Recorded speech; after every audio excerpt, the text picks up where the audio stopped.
Assalamualaikum warahmatullahi wabarakatuh. Perkenalkan, nama saya Aulia, saya dari kelas F. Di sini saya akan memaparkan topik-topik mengenai morfofonemik, kelas kata terbuka dan kelas kata tertutup. Yang pertama yaitu morfofonemik. Morfofonemik adalah cabang linguistik yang mempelajari perubahan bunyi pada kata-kata akibat proses pembentukan kata seperti infleksi atau derivasi. Pada materi ini kita akan membahas 3 kata berimbuhan dalam bahasa Indonesia. Yang pertama yaitu mensupayakan, menyapu, dan memfotokopi. Di sini fokusnya adalah bagaimana imbuhan afiks melekat pada bentuk dasar atau root word.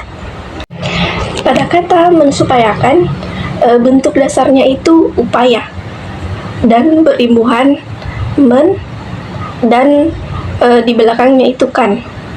Proses morfofonemiknya penambahan imbuhan men dan kan pada bentuk dasar upaya. Proses morfofonemik terjadi pada awalan men yang mengalami asimilasi fonem nasal terhadap fonem awal kata dasar menjadi men. Jenis perubahan fonemnya yaitu asimilasi fonem nasal atau nasalisasi. Jadi kita bisa memperbaiki kalimatnya. Pemerintah berupaya memberikan bantuan kepada warga terdampak banjir. Yang kedua itu kata menyapu. Bentuk dasarnya sapu, berimbuhan men. Proses morfofonemiknya penambahan awalan men pada kata dasar sapu terjadi asimilasi fonem nasal pada men terhadap fonem awal menjadi men. Jenis perubahan fonemnya yaitu asimilasi fonem nasal. Yang ketiga yaitu kata memfotokopi. Bentuk dasarnya yaitu fotokopi, berimbuhan men. Proses morfofonemiknya penambahan awalan men pada kata dasar fotokopi terjadi peluluhan fonem pada awal kata dasar setelah men, sehingga menfotokopi menjadi memfotokopi. Adapun alasan teoretis pada contoh tadi yaitu asimilasi fonem nasal pada awalan men merupakan proses yang umum dalam pembentukan kata kerja berimbuhan di bahasa Indonesia. Nasal N pada men berubah sesuai dengan fonem awal kata dasar. Misalnya S menjadi NY, P menjadi M, dan seterusnya. Selanjutnya yaitu kelas kata terbuka, di mana kelas kata terbuka itu adalah kelompok kata yang bisa bertambah baru seperti nomina, verba, adjektiva, dan interjeksi. Di sini ada banyak sekali contoh kata gaul atau kata modern, proses pembentukannya dan kalimat contoh. Tapi saya hanya mengambil 3 contoh saja. Yang pertama yaitu kata swafoto. Kelas katanya itu termasuk nomina. Proses pembentukan katanya itu pemajemukan. Dan saya mengambil contoh kalimat dia suka mengunggah foto ke Instagram. Contoh kata kedua yaitu unggah. Dia termasuk kelas kata verba. Proses pembentukan katanya itu serapan dan afiksasi dari kata upload. Contohnya, tolong unggah tugas ke e-learning sebelum jam 12. Contoh ketiga yaitu gawai. Ini termasuk kelas kata nomina. Proses pembentukan katanya yaitu kata serapan dari kata gadget. Contoh kalimatnya, ayah baru membeli gawai baru atau gadget baru. Selanjutnya yaitu analisis perkembangan kelas kata terbuka. Kelas kata terbuka lebih cepat berkembang karena selalu menerima kosakata baru sesuai perkembangan teknologi, budaya, dan gaya hidup. Kata baru muncul melalui serapan asing, akronim, pemendekan, maupun afiksasi. Fenomena ini berbeda dengan kelas kata tertutup seperti konjungsi, pronomina, dan preposisi yang jarang berubah karena fungsinya sudah stabil dalam tata bahasa. Nah, yang terakhir itu kelas kata tertutup.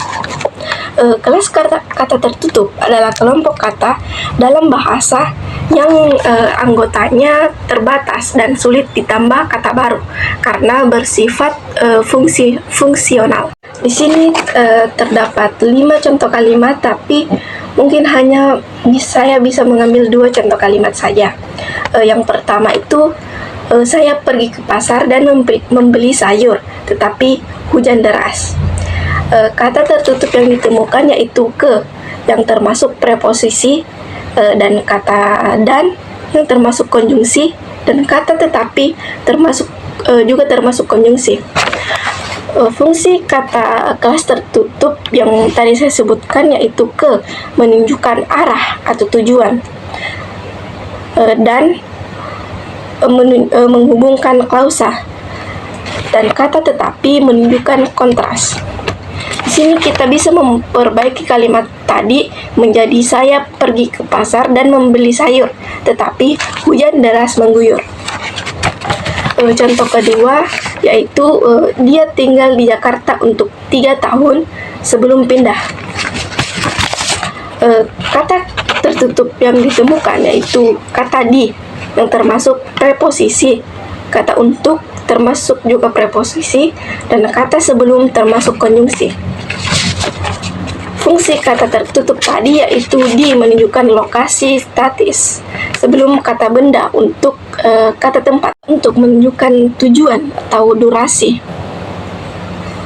dan kata sebelum berada di awal klausa dengan subjek jelas. Perbaikan kalimatnya itu dia tinggal di Jakarta selama 3 tahun sebelum pindah. Adapun analisis dampak kesalahan penggunaan kelas kata tertutup yaitu kesalahan penggunaan kata tertutup seperti konjungsi dan tetapi, preposisi ke, di, untuk, dan partikel kata akan, katakan, dan pun mempengaruhi pemahaman makna dalam komunikasi, karena kata-kata ini membentuk perekat struktural untuk hubungan logis, temporal, dan spesial.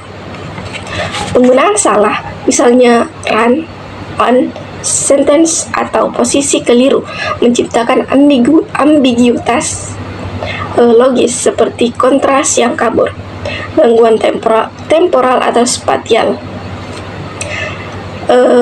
redundasi penekanan, serta kurangnya paralelisme yang mengganggu koherensi dan kohesi teks.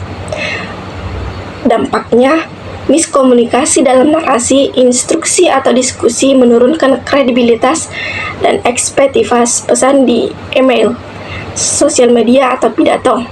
Solusinya, editing rutin dengan KBBI untuk kejelasan dan inklusivitas. Itu saja yang dapat saya sampaikan, kurang dan lebihnya mohon dimaafkan. Wassalamualaikum warahmatullahi wabarakatuh.